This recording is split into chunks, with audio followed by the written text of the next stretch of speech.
So guys, ube, champurado. Gusto ko talaga champurado ube.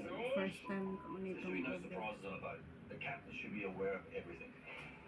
Sarap ng champurado. I need to keep an eye on him, but it's early days. He'll make mistakes, but simmer on it, and hopefully it improves. Thank you.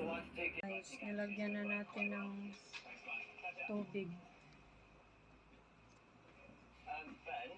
Sundin lang yung instructions. Tapos ito na ang resulta. Smells good, promise. Wow, sticky. I love it. We try.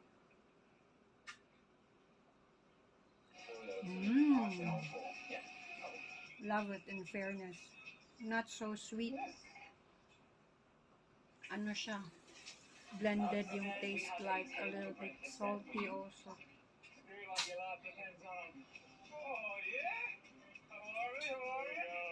Tamang-tama lang, nag-balance lang siya.